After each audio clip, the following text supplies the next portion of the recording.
Hi, cutie pies. I am Lanikia, and you are watching What Happened on the Soaps. This is Days of Our Lives edition. Today is Monday, January the 15th, 2024. Um, and let's go ahead and get into it. On a scale of 1 to 10, it was a solid 6. It was a solid 6. Let's go ahead and get into it. First off, we see Chanel, Paulina, and Abe. They're going around. They've passed out food and everything to the citizens because it's MLK Day, and so they're just showing their community fellowship and everything. And Johnny comes out and he's offering free coffee as the pub's part of it. And so they all sit down, not sit down, but they all stand around and they talk. And Johnny and Chanel are lovey-dovey, and so Chanel's gonna stay at the pub with Johnny, and Paulina and Abe are leaving because she has to do her podcast. So when Chanel and Johnny leaves, they run into Nicole, Paulina, and Abe. And when they run into Nicole, they just tell her that they're praying for Holly. They're doing everything they can to get these drugs off the streets. And she understands that they are. And then she tells them about sending Holly, maybe sending Holly to Italy. She tells them that they helped EJ come back from the brink of death. So they're hoping that if Holly qualifies, she can do this as well. And yeah, they just talk to her about it, and she and they again tell her, they're very sorry about everything going on, and express, that they wish Holly the best, and then they move right along from that. So then we see Abe and Paulina at the office. She's in her office now, getting ready to do her podcast. And so she tells Abe, she's a little bit nervous about it, and he says you'll do fine. And then as they're getting the sound and everything checked, she says she hopes she doesn't cough. And Abe asks her about her test results, and she said she's supposed to get them tomorrow. And he's like, well, why didn't you tell me? She said, because I don't want you coming with me to get my results out of obligation. And he says it's not out of obligation because you didn't ask me. I volunteered. So because of that, I want to go with you. And so he does. He tells her that, and so then she starts the podcast, and she's doing a great job. But then she goes into a little. She doesn't cough like she did with Chad and them. She just has a little hiccup. Abe gets her through it, and that's it. And it turned out to be a good podcast that she got through. So then we see Jada, and again, I'm not gonna hold you long.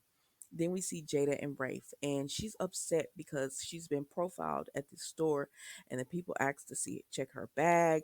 And she said, I had lip gloss in there that I bought 2 days ago. I told them I was a cop, but because I didn't have my badge on me, they didn't believe me. And so she's upset about it. And she said, thank gosh, Rafe is like, thank gosh, the two men who, because it was the security guard and the owner of the shop that called the police on her. So when the police came, they were like, this is Jada. She's a police officer.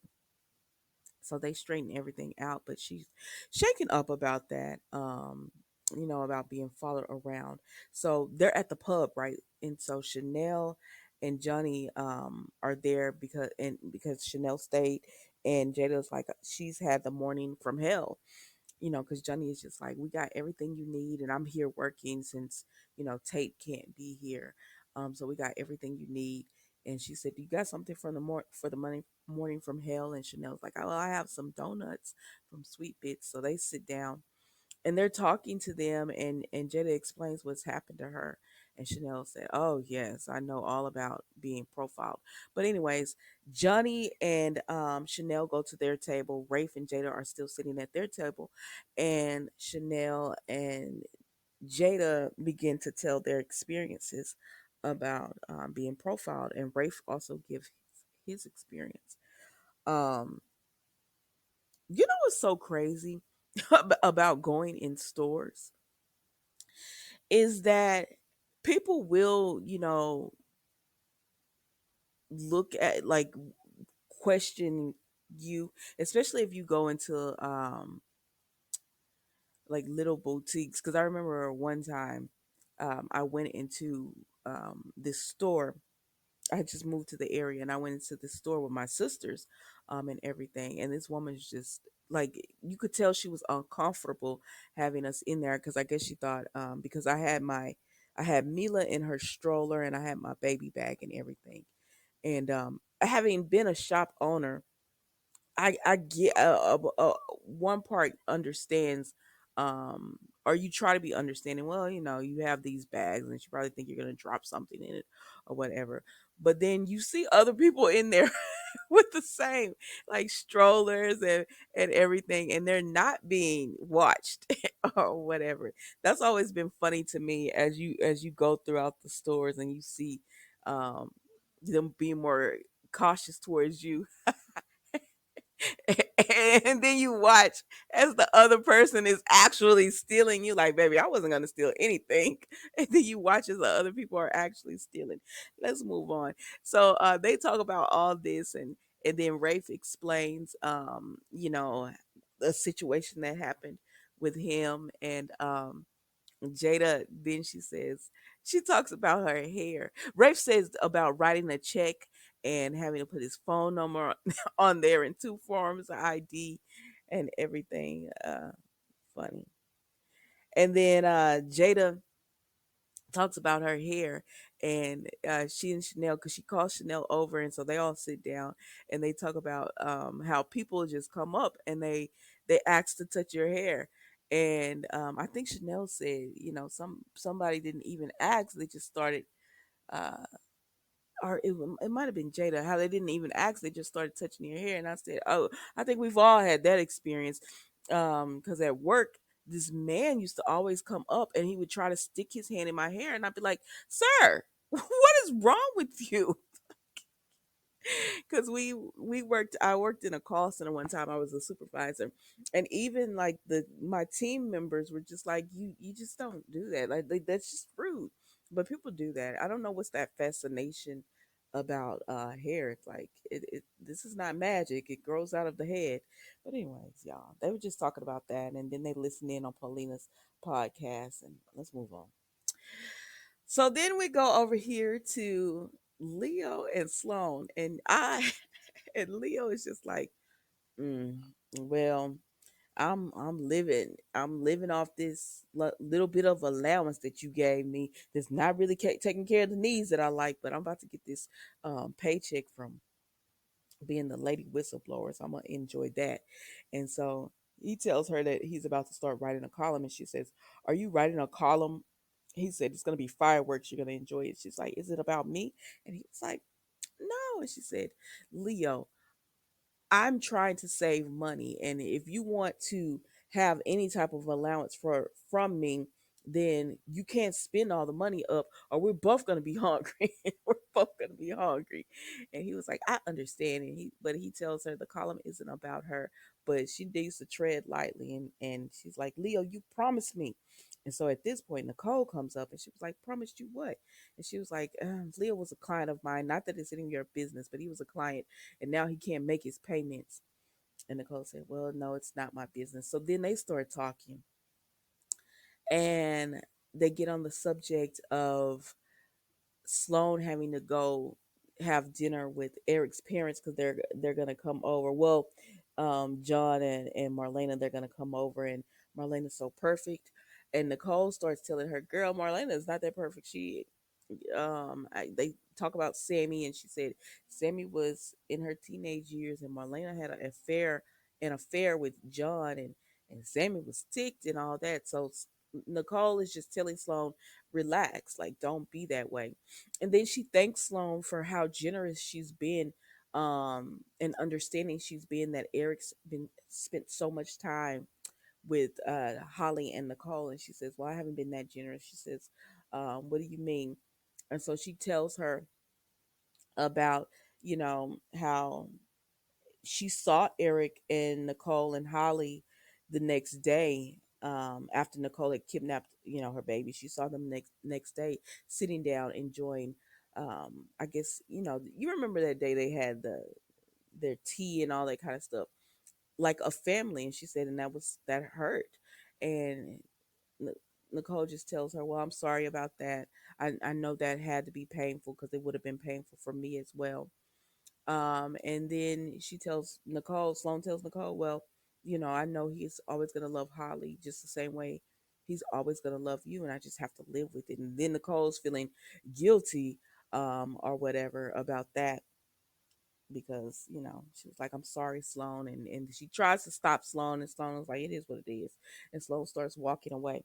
I said, "Well, girl, getting involved with Eric means that he's always gonna have a thing for Nicole. I mean, that just is what it is. Let's move on." So then we go over here to Everett and Chad. So Everett and Chad are doing their community service commitment to this community service or service, and they're picking up trash with Thomas and Charlotte. And Everett is just talking, and he's like, Chad tossed Thomas a ball, and he was like, he's gonna be good, and with the bat and the swing, and all that. And he said lacrosse, and he was like, you must not be a sports guy. So while Chad is talking to Everett, you could clearly see something's wrong with him, and he says, "Well, what's the matter?" And he said, I'm okay." He was like, "What is it?" He says, since the coma and everything, I've had dizzy spells." Now, did you hear Jada say that her husband just disappeared? Mm-hmm. Okay. Her husband just disappeared. I don't know if Bobby doesn't know, but he had I don't know, child. Let's move on. But so he says, Chad was like, "What can I get you some water?" He was like, "No, I just need a protein bar."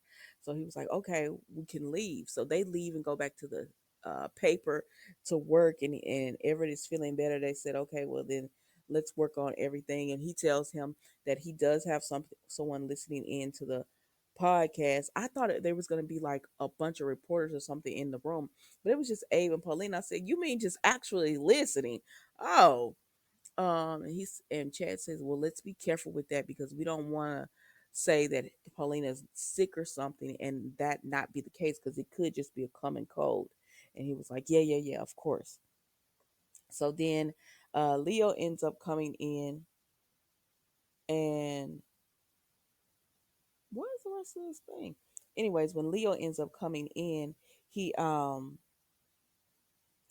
he tells Chad and Everett about his story that he's written, and they're just like, okay, let's look at it. So he sends it over to them, and they love it. It was about civil rights act, like a gay activist who wasn't able to really participate with civil rights because they wanted to keep it separate.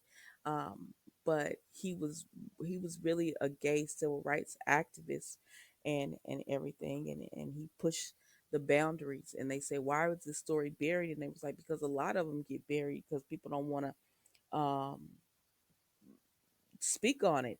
And so then Chad says this is a great story, and Everett says it is, and then they talk about, but Chad's thinking, well, maybe I can't publish this because I don't want to rock the boat with readers. And he was like, Everett, what do you think? And I said, Everett, you need to be asking Xander. That's your partner. And Everett was like, let's do it. Let's just do it. And so they're like, okay. And then they tell Leo they're going to actually put his name on it because it's not like a lady whistleblower piece. It's an actual article that he's written. And so he's like, okay, cool. And even Leo, when they were all talking and stuff, he said, Xander is never here. And Chad is saying, he's working from home. And he said, nah, he's with Sarah and the baby. That's just an excuse so that he didn't have to come in the office. That man is not working from home. But anyways, Leo ends up telling them that why did I do that? That he ends up telling them that now he feels good about himself, and he's gonna go out, and he wants the rest of the day off. And they said, Leo, you don't get, when you're a journalist, you don't get the days off. Like, a story could break at any moment. And he was like, oh. And they said, but Chad told him you could have the rest of the day off, go and do your community service. He was like, yeah, yeah, yeah. That's what I plan on doing. I like when Leo's like this because it's funny. But anyways, that's it, y'all. That's pretty much it for Days of Our Lives. Thank you for watching. Goodbye.